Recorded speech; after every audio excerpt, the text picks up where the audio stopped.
en el automóvil casi tenemos una suerte, y es que se ha implantado el CAN bus y prácticamente todos los fabricantes utilizan ese sistema CAN bus, que en principio puede ser originario de Bosch, pero los fabricantes lo han ido aceptando. Y entonces el sistema de comunicación que tenemos, el CAN bus, con algunos otros sistemas, ¿no? Pues está prácticamente universalizado. Entonces eso es una ventaja.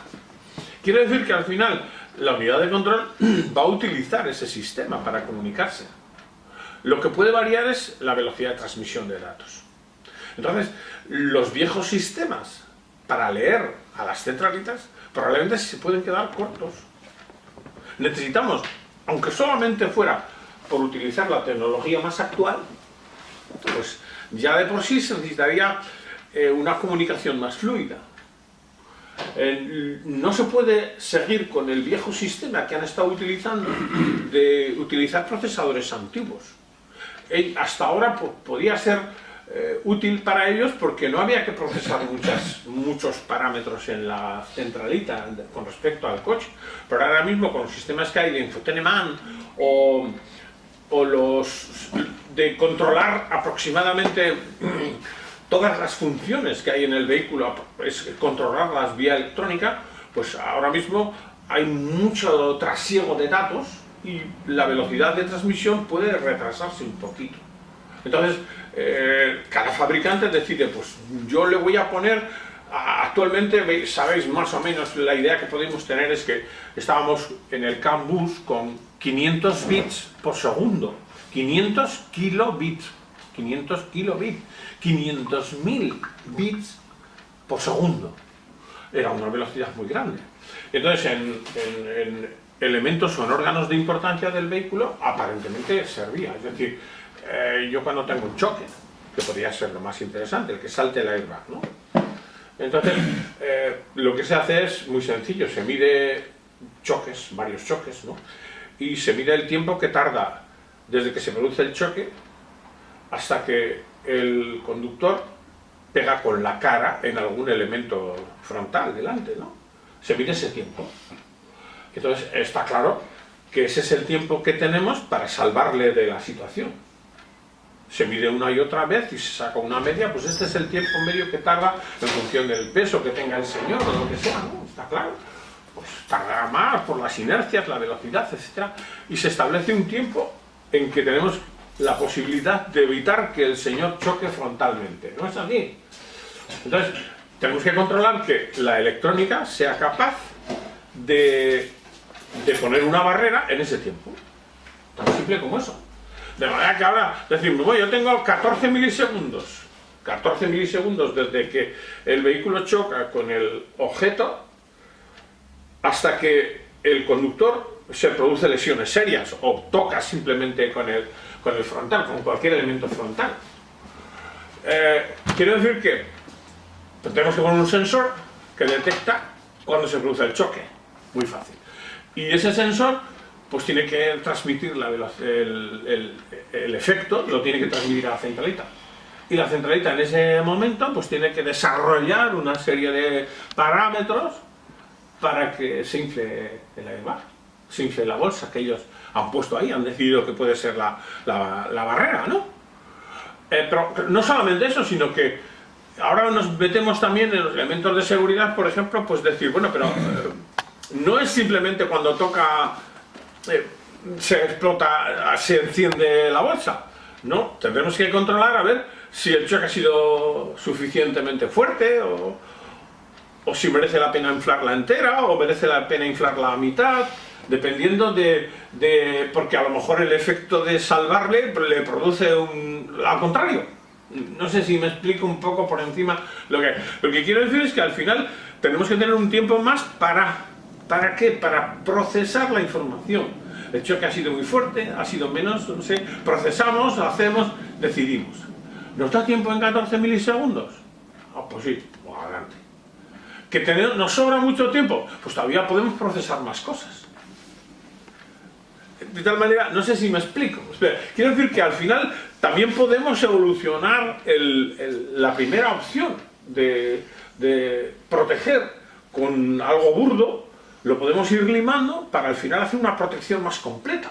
O incluso también no utilizar medios muy grandes para efectos muy pequeños, ¿no? Si el choque ha sido pequeño, a lo mejor no tenemos que inflar la bolsa. A lo mejor es suficiente con estirar los cintos. ¿Lo veis? ¿Veis la evolución? Eso es lo que se trata. ¿Qué quiere decir? Que al final necesitamos siempre más velocidad, más velocidad, más velocidad de transmisión de datos. Entonces, los sistemas de CAN bus, por ejemplo, están limitados porque es un sistema implantado que ya tiene unos ciertos protocolos. Entonces, ¿qué es mejor? ¿Cambiar esos protocolos o evolucionar a otro sistema diferente? Pues ahí está la alternativa. Pero en todo caso, hay que tener en cuenta que la evolución de la electrónica es imparable. Y volvemos al punto de antes.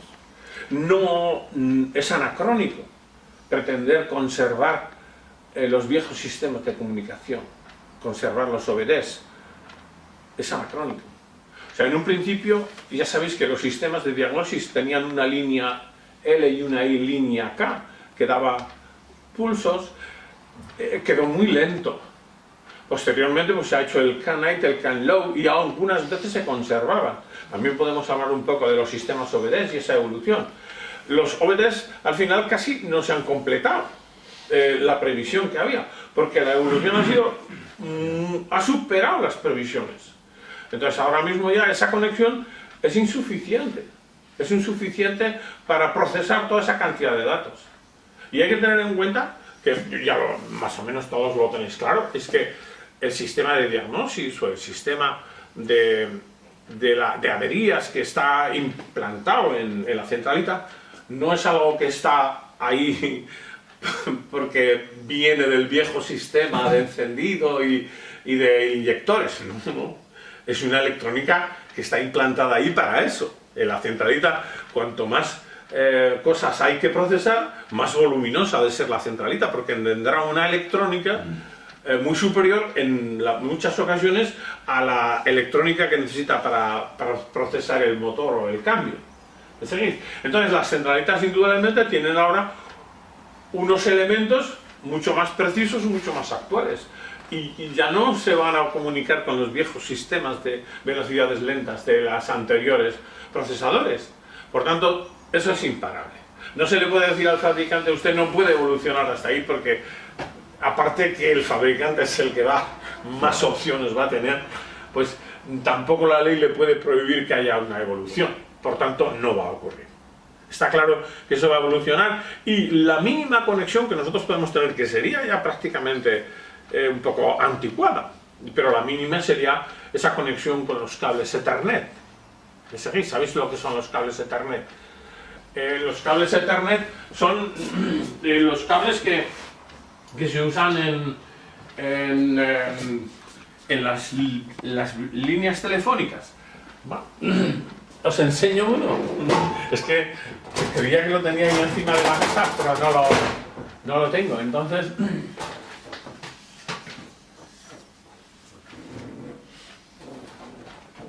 pues no, encima no lo tengo aquí a la vista. Tendríamos que mirar en algún otro punto.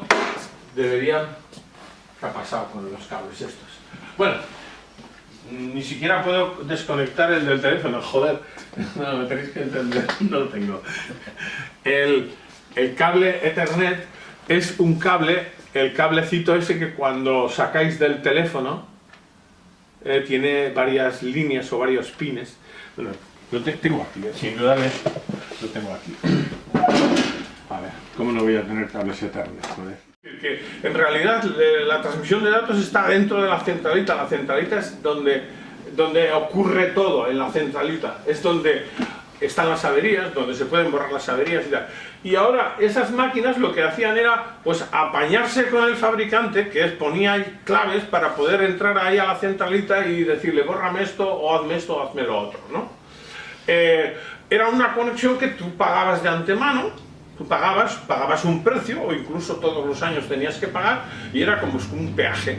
Pagabas por dejarte meterte y leer las centralitas. Actualmente eso pues tiene poco sentido. ¿Por qué? Porque es mejor conectarse al internet, ya todo el mundo tiene que tener una conexión a internet, ¿no? Y en internet el fabricante te lleva directamente ahí y la comunicación la haces vía internet con tu ordenador y no necesitas ninguna máquina. ¿Me explico? Entonces, por tener un poco de idea, y seguimos con ello también, aproximadamente en el 2010 o por ahí, ¿no? 2010, pues empezaron a sacar unos interfaces que eran capaces de leer las centralitas y provenían más que nada de años anteriores que se habían producido en Estados Unidos, ¿no? Era un sistema de comunicación mucho más fluido que llamaban ellos el pass-through, ¿no? El pass-through a través de... Eran conexiones tipo mochila, pequeñitos, era una interface muy fácil, de manera que sí te podía poner en comunicación con más fluidez con la centralita, y con una conexión vía internet te ponías en contacto con el fabricante. En un principio, las primeras conexiones, que eran las pass-through a secas, pues tenían que ver con los sistemas de anticontaminación, es decir, con el motor, con la gestión del motor. De manera que tú podías mover parámetros de gestión del motor, pero no los movías por medio del fabricante. O sea, tú te conectabas a internet con ese interface que conectabas vía wifi o vía modem al fabricante, y el fabricante te daba instrucciones para cargar archivos o quitar archivos de esa centralita con respecto a las leyes anticontaminación. Eso era el pass-through. Entonces había una evolución del pass-through Pro o pass-through primero Pro, que ampliaba un poco alguna cuestión más de caja de cambios, etc. Y luego hubo un pass-through Pro 2, ¿no? Evoluciones siempre tardías, en que se podían tocar otros sistemas del vehículo, ya a decisión del fabricante. Porque en realidad era una conexión, es una conexión vía Wi-Fi o vía modem con fábrica, y fábrica decide lo que te va a transmitir ahí, o cómo puedes tocarlo. ¿Me seguís? Pero siempre ha habido una especie de recelo sobre esa conexión, porque esa conexión venía incorporada a la antigua máquina de diagnosis. Digamos que es una primera evolución del sistema, y tenías que seguir cargando con la máquina de diagnosis antigua, con la antigua máquina que venía incorporada con eso. De manera que ya te estaban vendiendo un paquete que, en principio, si nosotros nos leyéramos un poco la ley de la competencia del 2007, evolucionó después al 2010, no sé si pasaría todas las reservas, no sé si pasaría, porque evidentemente el espíritu de la ley indicaba que esas conexiones debían estar de acuerdo a lo que vale, es decir, no te podían cobrar un precio excesivo, sino que debía estar ajustado al valor estimado medio, ¿no? De lo que...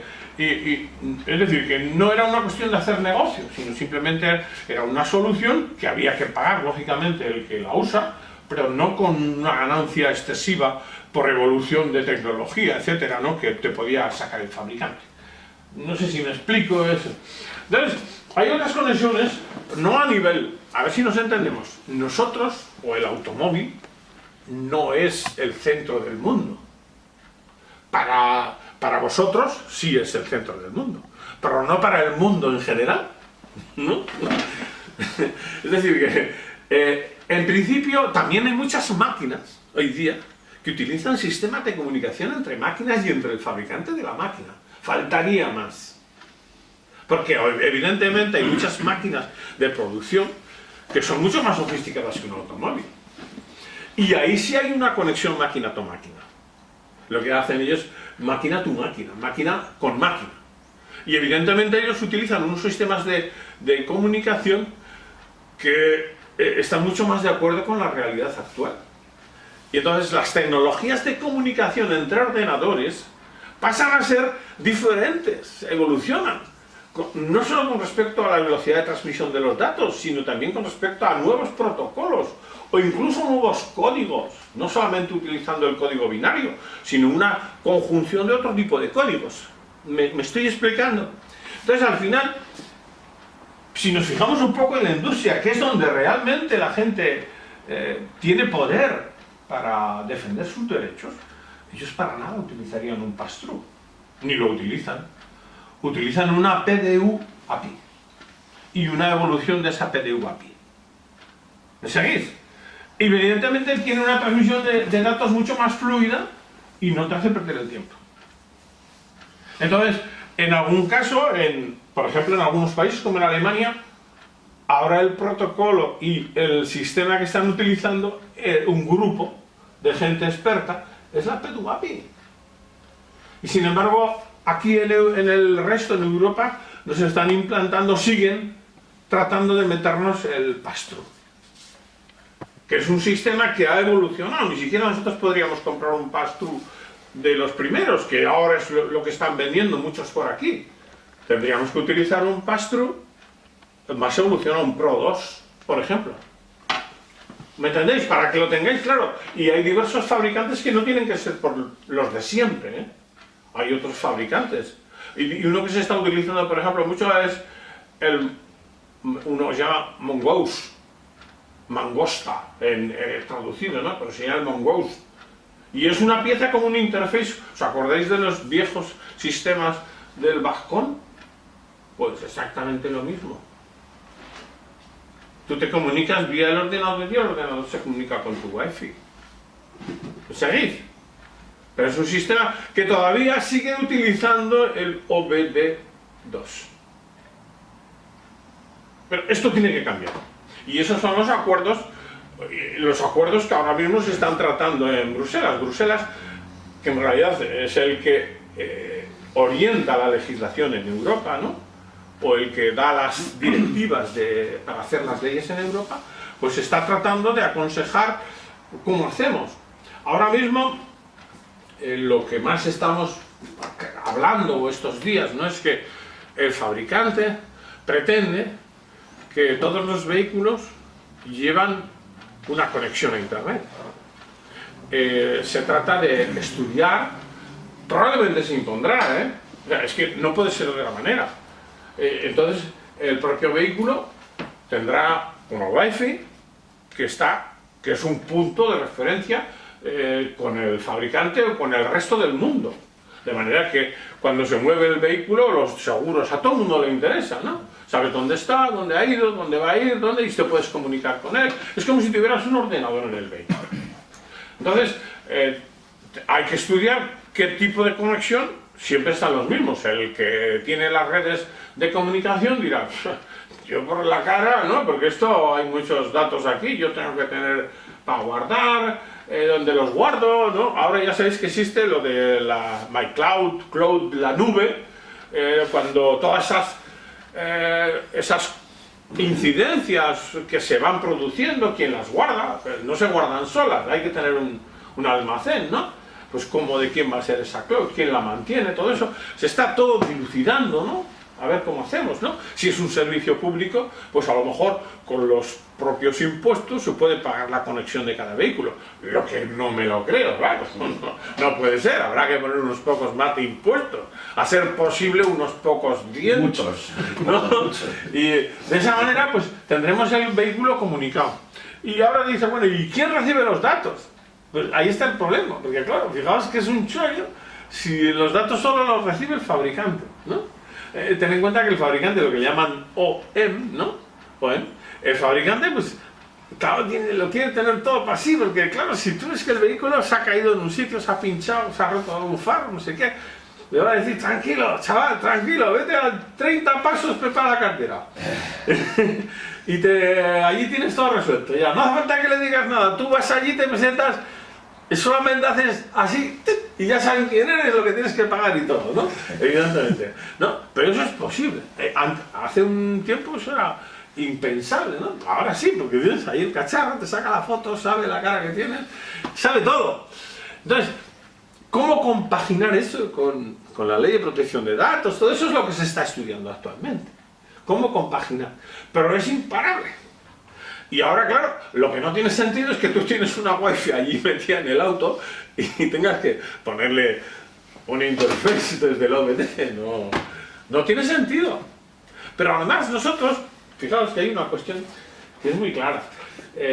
No debemos ponernos en contra. No. Debemos ponernos a favor, solamente que necesitamos estar informados, para que no nos den gato por liebre. No queda más remedio. Ya sé que es complicado y a vosotros ha caído la China, pero a vosotros, quieres que no, todavía tenéis trabajo. Los albañiles y esa gente no tiene nada. Están fundidos. Entonces, a vosotros se os exige más, se os exige que estéis aquí saliendo, que se os exige que estéis informados y sobre todo, si queremos hacer algo, lo que no podemos hacer es ir como estos de aquí o de allí, me parece, los catalanes o estos otros que se creen los mejores, pero lo único es Cristo. No, así no hacemos nada. Tenemos que ir con humildad y tratando de hacer un grupo para poder aprovecharnos, no aprovecharnos, sino los derechos que tengamos, exigirlos con toda tranquilidad. Esa es la idea. Esa es la idea. Y por tanto, tenemos que estar informados. ¿Qué necesitamos? Y claro, cuando te viene el de turno, ¿no? El vendedor de turno, que yo tengo aquí una máquina que te hace no sé qué. ¿Qué cojones te va a hacer? Si nada más que le rascas un poco al hombre este que te viene vendiendo, el hombre se está buscando la vida. Pero tú le preguntas algo, no sabe nada absolutamente. Entonces, ¿cómo te va a aconsejar una persona que no sabe nada?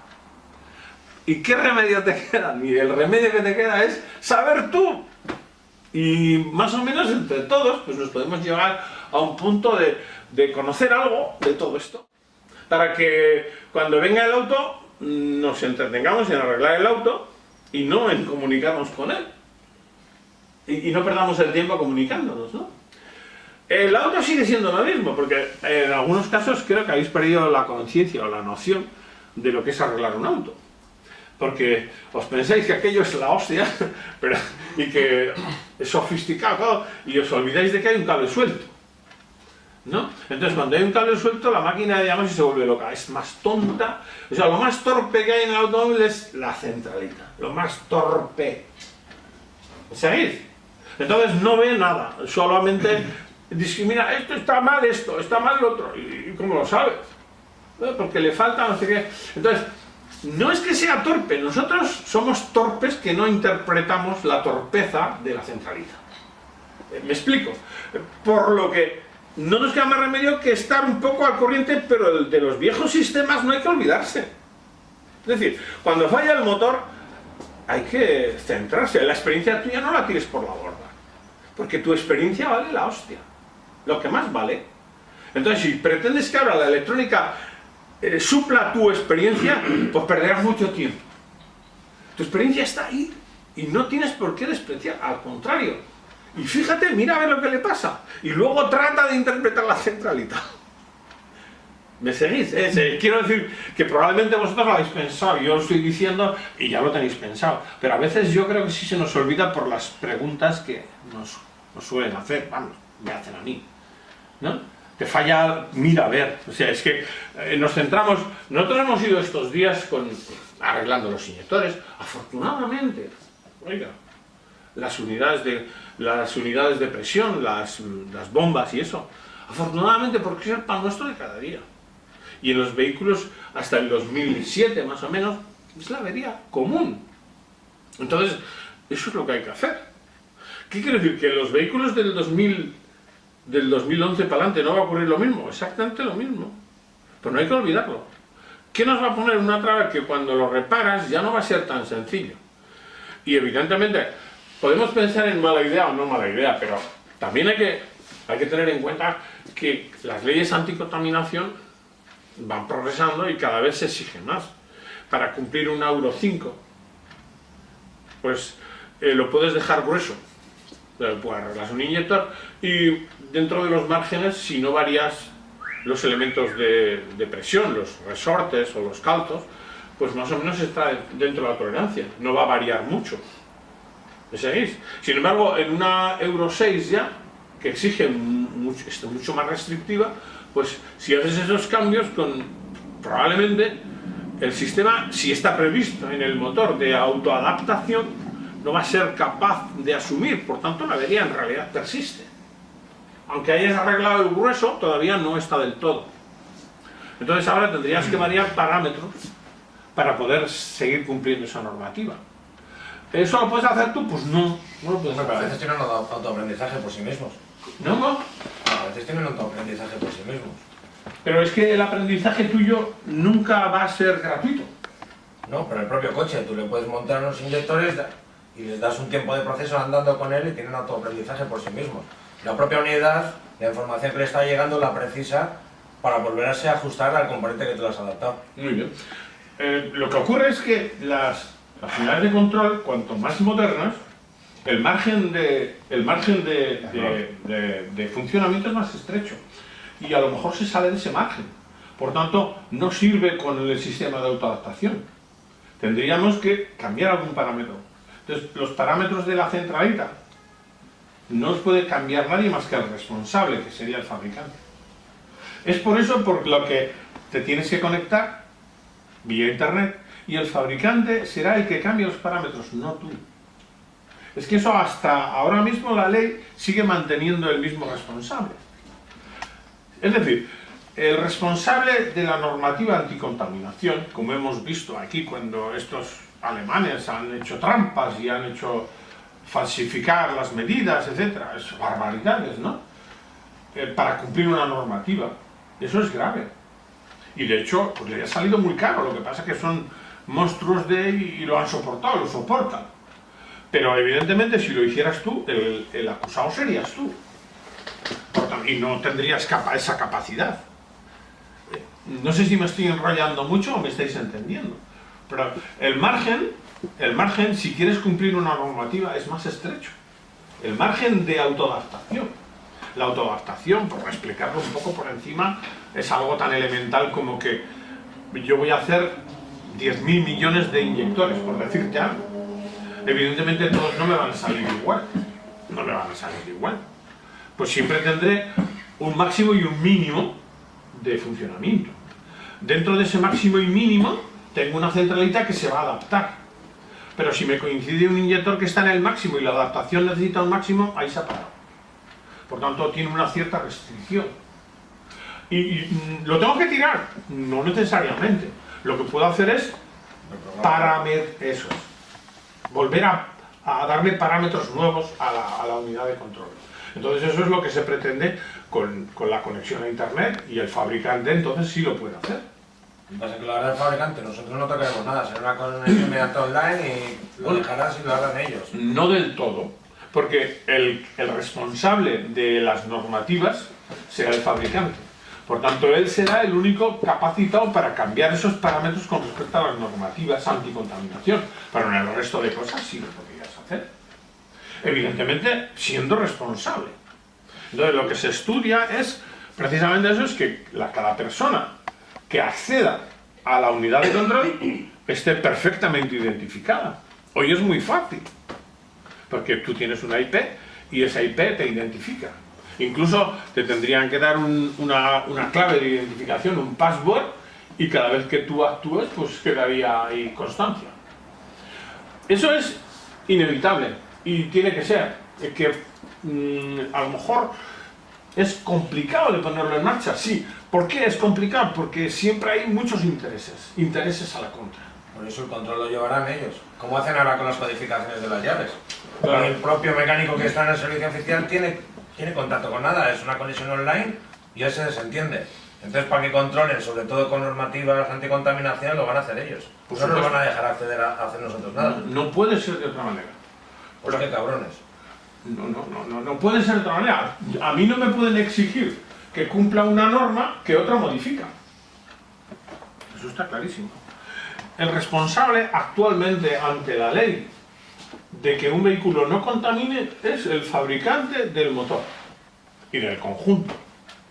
De manera que si es el responsable de que el vehículo contamine, no le vas a poder cambiar tú los parámetros, porque entonces le dejas con el culo al aire. Que se jodan. Eso no puede ser. Entonces a partir de ahí eso es así. Y si tú quieres cambiar otros parámetros, lógicamente el responsable de los demás parámetros serás tú. Y a lo mejor ahí sí puede haber un cierto margen de manipulación. Pero por ejemplo, en frenos o en sistemas de seguridad, pues me da que tampoco, no sé cómo decirte, porque no serías suficientemente garante en el caso de que hubiera una complicación. o una malfunción de ese sistema. Se complica bastante, ¿no creéis que ante la ley es muy complicado? Y por tanto el legislador pues tiene que proteger a todos los actores de la situación. Tiene que proteger. Que podríamos pensar, pues no, que se joda. Eso no es plan. Hombre, ahora estamos acostumbrados estos días a que cada uno hace lo que le da la gana. Y cuanto más poderoso, pues ese no tiene que cumplir la ley. Pero no es correcto, me parece a mí, ¿no? Yo creo que la ley debería ser para proteger a los débiles, ¿no? A los débiles, a los poderosos no necesitan la ley, porque te hacen así para tomar por culo. Pero para los débiles sí, les debe proteger la ley, o nos debe proteger la ley. Y ese es el caso, ¿no? Quiero decir que si tú cambias parámetros por tu cuenta, tienes que ser responsable. Y si cambias parámetros del volumen de la radio, pues bueno, no tiene problema, porque lo más que le puede producir es un dolor de cabeza que se le pasará al día siguiente. Pero si tú le cambias, por ejemplo, el sistema de frenado o el sistema de airbag, pues puede ocurrir percances o malinterpretar lo que tú has hecho e interpretar como percance algo que era una cuestión natural. Pero para eso te protege a ti, no te quepa duda. Pero la cuestión no es que tú vayas a modificar esos datos. La cuestión es de que te dejen acceder a ellos, en vez de hacer el fabricante, venga, me estás solicitando eso, yo te lo instalo. No, que te lo instale este. O sea, que tenga acceso yo a esa información. Pero eso sí va a ser. Tú ahora mismo tienes acceso a esa información. Pero si sí, pero si va a través del wifi y se va a conectar directamente el vehículo con el fabricante, no hay intermediario ahí. No. Esa es a lo que vamos. No, pero ¿sabes lo que ocurre? Que todo es una protección contra él. Él tiene sus derechos también. Claro. Si a ti te deja acceder a pantallas de datos, de acceso a, por ejemplo, leyes anticontaminación, leyes de seguridad, es muy probable que le hagas un copiado y luego hagas tus pinitos. Que con el tiempo puede ser que sea así, pero evidentemente si tú haces eso, estarías contra la ley. Pero a lo que yo te voy, el que nos tiene que defender a nosotros es que hiciesen una plataforma a que solamente los profesionales accediesen a esa información, ¿no? De eso se trata. Pues eso es. Pero no hay tal. Por ejemplo, por hablar un poco de lo que estamos ahora comentando, concesionarios, gente de grandes negocios, sí lo tienen claro y se han unido. Y ahora mismo parece que hay movimientos, ¿no? Y se están comprando puntos estratégicos, concesionarios antiguos, etcétera, ya están comprando. Porque ellos se quieren defender a sí mismos. El problema es que aquellos no te van a defender a ti. ¿Quién te tiene que defender a ti? Si lo has dicho tú solo, tu plataforma, Ahí estamos. Nosotros por lo menos estamos hablando de esto. Hay mucha gente que está ahora durmiendo. Más feliz que la hostia. Pero es que ¿quién te va a defender a ti? Tú solo. No te va a defender nadie. Entonces, si te puedes defender un poco es agrupándote con el compañero y hablando un poco. Y entonces sí te puedes defender. Y de hecho, aquí hay una cosa que se está viendo. Llevamos muchos años, desde el 2007, fíjate. La gente ha ido a Bruselas, han tenido sus francachelas allí, han vivido como curas. Pero no han traído nada limpio. Yo no es por acusar a nadie, pero ya sabían lo que querían. Ya entendían a qué iban. No lo sé, el tiempo va pasando. No va a ser que nos pase a nosotros lo mismo. Tenemos que saber de qué va esto. Para que cuando vayamos a los que están orientando las leyes en los diversos países, ¿no? Por lo menos sepan que ahí hay un señor que ha dicho que él tiene esos derechos. Y esos derechos, en principio, ojalá no estuvieran pisoteando a los de los otros. Ojalá, eso sería lo ideal. Pero el problema es que puede ser al revés, que los derechos de los otros puede que te estén solapando los tuyos. Y si no estás allí, pues aquello es ley. Entonces no nos queda más remedio saber un poco de qué va. Y no sé, en eso vamos a intentar. Entonces, vamos a hacer un pequeño repaso quizás, de lo que son estas leyes de comunicación, esta evolución de los sistemas de comunicación en los vehículos, porque no sé si os acordáis cómo va eso o de qué va. O sea, vamos a tener claro qué son la velocidad de transmisión de datos, los diversos protocolos. ¿Sabéis de qué va eso? por ahí, ¿no? Bueno, pues vamos a empezar, porque es una cosa muy simple, porque no es de ayer. Es decir, nosotros estamos acostumbrados a comunicarnos, ¿no? A comunicarnos oralmente, pues es fácil porque hablamos, pero hombre, nuestros sistemas, aun siendo la de Dios, no me atrevería a decir lo contrario, pero son muy lentos, ¿no? Si nosotros pretendemos hablar por el teléfono y tal, pues tardamos toda la mañana, se pierde muchísimo tiempo, ¿no? Evidentemente eso para la cantidad de incidencias que se generan, por ejemplo, en una centralita, pues te morirías, aquí no acabarías nunca, ¿no? Entonces, ¿cuál es el problema? Pues el problema en realidad es el sistema que tenemos de comunicación, que es de palabras largas, formadas por letras, la unión de estratégica o ¿cómo se llama esa? Secuencial de esas letras, al final forman unas palabras que detrás de otras, es largo. Entonces se nos ocurre, oye, pues ayer se le ocurrió a un señor, dijo, oye, si hago puntos y rayas, con puntos y rayas me creo un código y cada punto, raya, punto, cada secuencia le doy una palabra y ya voy más rápido, ¿no? ¿No? ¿Os acordáis de aquello, no? Y entonces, pues también aparece un sistema más elemental que es los códigos, es decir, interpretamos, por ejemplo, los códigos como sistemas de numeración, ¿no? Nosotros tenemos el código más conocido, es el código decimal, ¿no? Decimal, que son 10 signos diferentes. Entonces, con esos 10 signos diferentes podemos generar infinita cantidad de números, de secuencias de números, indudablemente, porque lo que establecemos es un protocolo de colocar esos números, y eso lo que nos hace es extendernos hasta el infinito, ¿verdad? ¿Os acordáis el signo del infinito? Os lo pongo para que no sea todo el infinito, porque es que, aunque sea publicidad, ¿no? Aquí también hay publicidad, ¿no? Pero es gratuita. Y es decir que, si vosotros os veis el sistema el anagrama, ¿no? De una marca, ¿no? ¿Veis como el anagrama? No es así, ese anagrama. Un 8 tumbado, ¿no? Parecido. ¿Un 8 tumbado, qué? Un 8 tumbado, ¿no es o qué? Un 8 horizontal, vamos, eso ¿no? Eso es. Porque es el signo de infinitito, ¿no? ¿No? Eso quiere decir que el símbolo sería de infinito. Nosotros podemos generar una numeración infinita de números con esa secuencia de 10 signos y un protocolo, ¿no?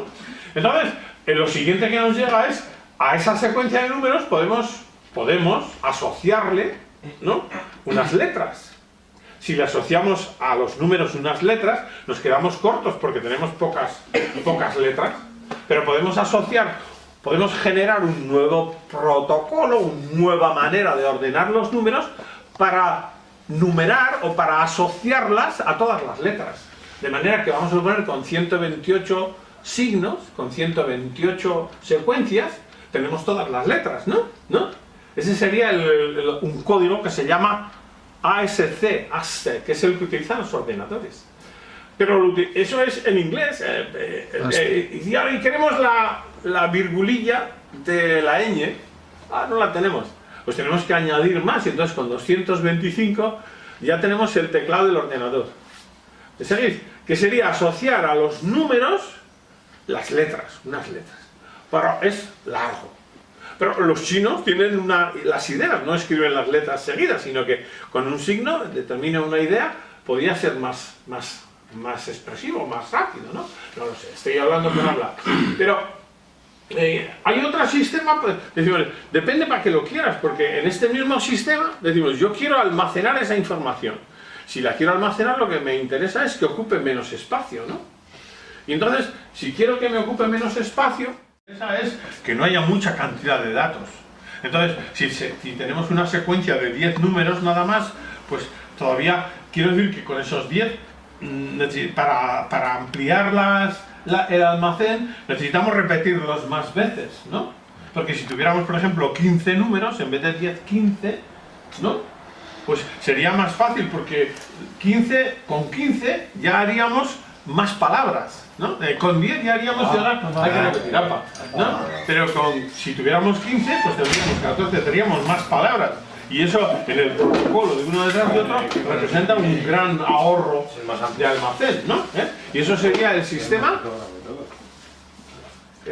No suena ese. El sistema sexagesimal. De 16 sería, ¿no? No, ¿sí o no? ¿No sabéis eso? Quiero decir que os lo estoy diciendo porque realmente con el sistema ASC de los ordenadores, nosotros nos comunicamos con el sistema binario o con el sistema de 235 signos diferentes, pero para almacenar usamos el sistema sexagesimal. ¿Por qué? Porque para almacenar es mejor y hacemos luego un intercambio en lo que se llama, ¿no? Pues una estación de... ¿Cómo se llama la estación? Una gateway, ¿no? Hemos oído muchas cosas de esas, pero a lo mejor nos hemos parado a pensar.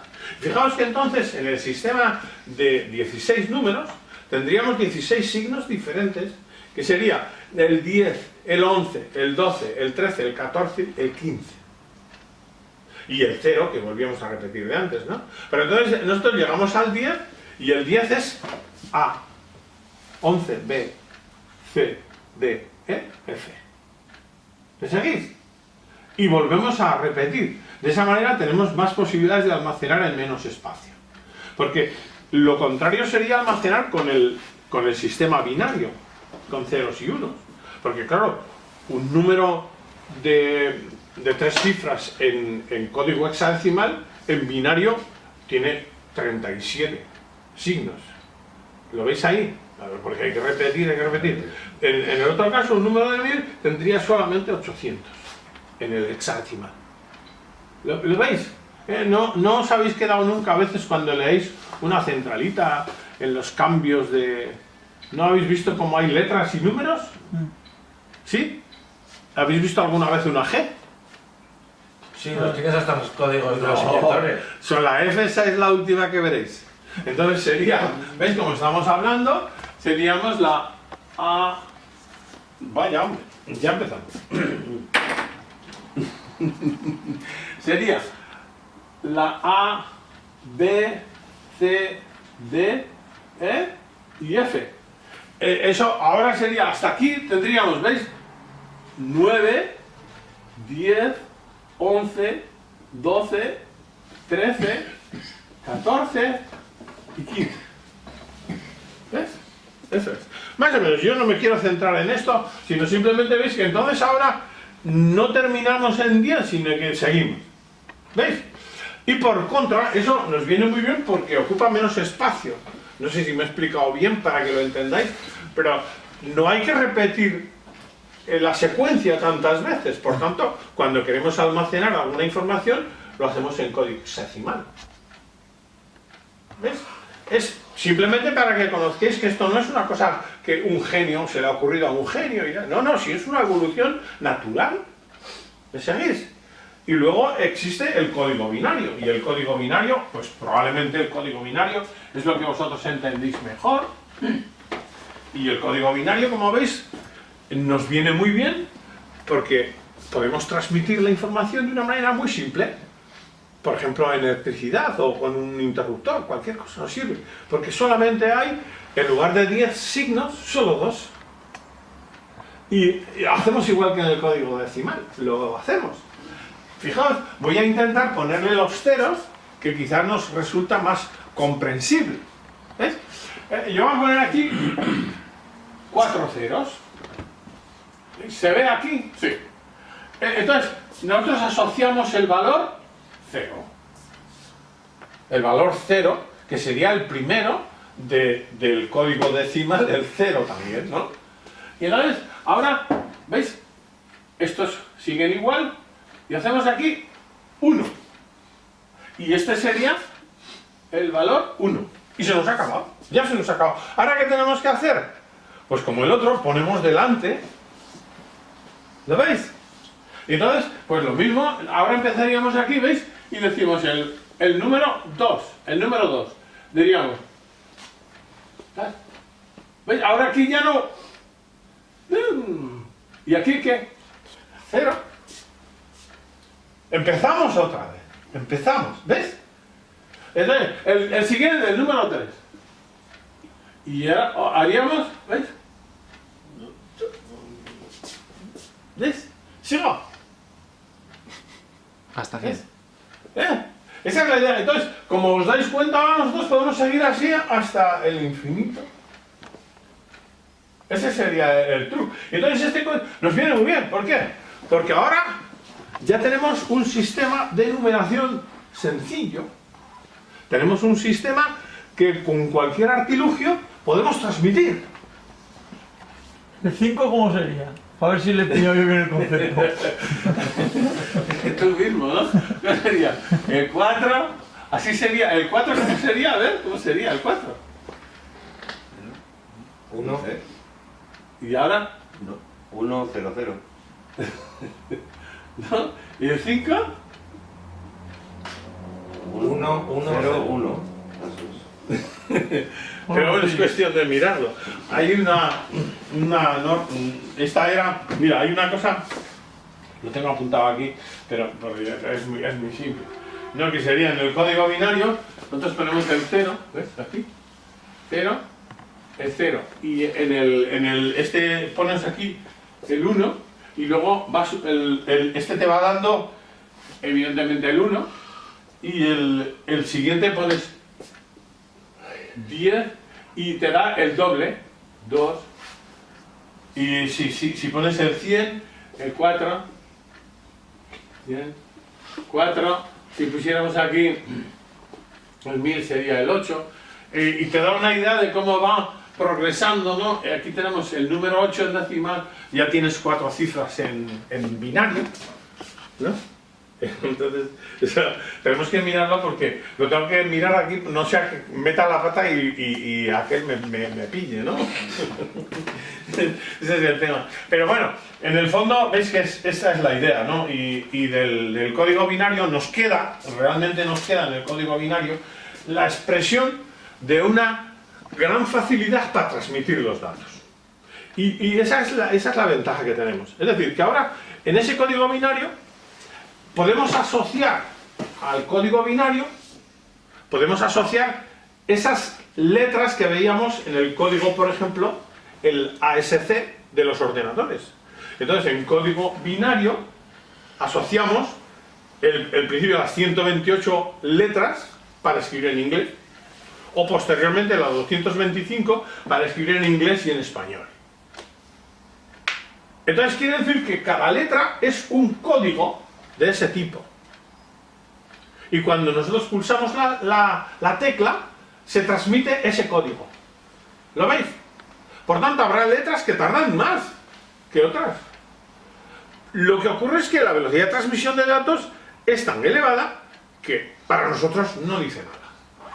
Pero ahí rápidamente nos viene a la cabeza cómo, si nosotros utilizamos tecnología MOS o MOSFET en la fabricación de los transistores o de los procesadores, la velocidad o en la cantidad de procesos que se pueden realizar al mismo tiempo es mucho mayor. De ahí las evoluciones de los diversos procesadores que se van implantando en los ordenadores. Podemos transmitir más rápido y más cantidad a la vez, porque son mucho más rápidos y a veces luego también interviene el consumo, etc. En fin, yo creo que no hace falta extenderse más, ¿verdad?